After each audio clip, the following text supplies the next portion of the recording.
Tienes un paciente que se encuentra con un tipo de cáncer, con quimioterapia. ¿Qué es lo que tengo que tener en cuenta? ¿Cuál es uno de los riesgos graves que puedo llegar a tener?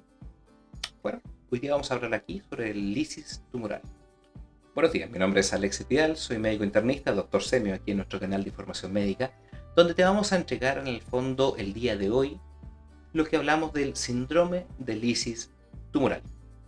Vamos a hablar de una pequeña definición que hay que entender que para empezar es una emergencia. Sí, una emergencia de tipo oncológico, consecuencia de la liberación de contenido intracelular hacia el torrente sanguíneo. Esto es secundario a una lisis celular espontánea o secundaria a una quimioterapia.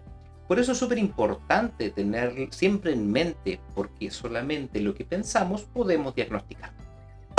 ¿Por qué es tan importante y es una emergencia? Porque el paciente puede cursar de forma sintomática o puede llegar a tener fallas renales, arritmias, convulsiones, incluso falla por muerte multiorgánica. Por esto es súper importante tener en cuenta todos los trastornos, sobre todo hidroelectrolíticos, que va a tener el paciente asociado. Para empezar, si hablamos de un poco de fisiopatología, hay que entender que la causa subyacente generalmente va a estar dada por el mismo cáncer. Las neoplasias más relacionadas a este síndrome son los tipos de linfoma no Hodgkin y las leucemias agudas. Sin embargo, los tumores sólidos no están ausentes de esto. Pueden causarlo y van a depender generalmente del tamaño del mismo. ¿Cuáles van a ser la forma que yo tengo el diagnóstico en el paciente? ¿Cuáles van a ser los trastornos hidroelectrolíticos que me van a hacer pensar siquiera en la lisis tumoral? Bueno, vamos a tener una hiperuricemia. ¿Y por qué es importante? Porque el paciente puede cursar con una falla renal aguda por depósito de cristales. Una hipercalemia. El paciente va a tener lo que estamos hablando de arritmias cardíacas. Podemos tener la hiperfosfemia, donde podemos tener una hipocalcemia secundaria con precipitación de cristales de fosfato de calcio en distintos órganos, por ejemplo en el riñón. Y por otro lado tenemos lo que es la hipocalcemia secundaria a la hiperfosfemia, lo que puede causar tetania, arritmias cardíacas, convulsiones, entre otras cosas.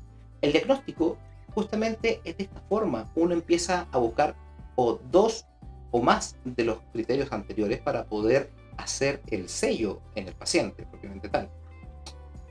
Ahora, ¿cuándo tengo que sospecharlo? ¿En qué paciente? Por ejemplo, secundaria neoplasia, que lo tengo en quimioterapia. Las alteraciones de esto abarca desde hasta 3 días previos hasta 7 días posteriores al inicio de la terapia oncológica. Y como les digo, la hiperuricemia, la hipercalemia, la hiperfosfemia y la hipocalcemia son los trastornos que tengo que pensar. Ahora, todo esto sin contar todas las alteraciones que podemos tener secundario al cáncer mismo. Si nos vamos a lo que es el tratamiento propiamente tal, es fundamental la prevención. Tenemos que ver la estratificación de riesgo previo a cualquier tipo de terapia en cada uno de estos pacientes, la monitorización todos estos días que estamos conversando en aquellos pacientes de alto riesgo. Y una vez establecido el síndrome propiamente tal, hay que corregir cada alteración hidroelectrolítica como se debe, lo cual lo vamos a ir conversando en otros videos, de cómo hacerlo uno por uno. Pero es importante tener en cuenta que el control de cada uno va a ser el manejo de soporte para poder bajar la carga del paciente propiamente tal. Y por eso es importante en el fondo hacer el diagnóstico, porque si no corregimos todos estos trastornos electrolíticos vamos a tener todas las consecuencias que hemos estado conversando.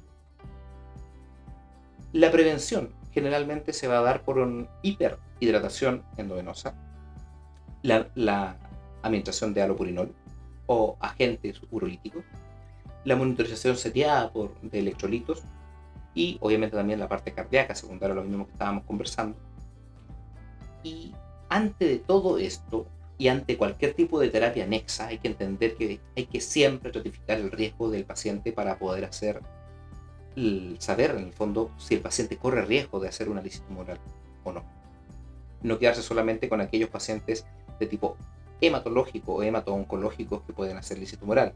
Grandes masas de pacientes oncológicos sólidos también lo pueden generar. Por eso es importante mantener la monitorización, mantener al paciente hospitalizado y si es necesario en algún tipo de alta complejidad o a lo menos una unidad de cuidado interno. Lo dejamos por aquí. Vamos a seguir conversando de este tema en otros videos. Por ahora dejo esta pincelada para que tengan ya una idea de qué estamos conversando. Nos vemos muy pronto. No te olvides dejar tu like y seguirme en mis redes sociales.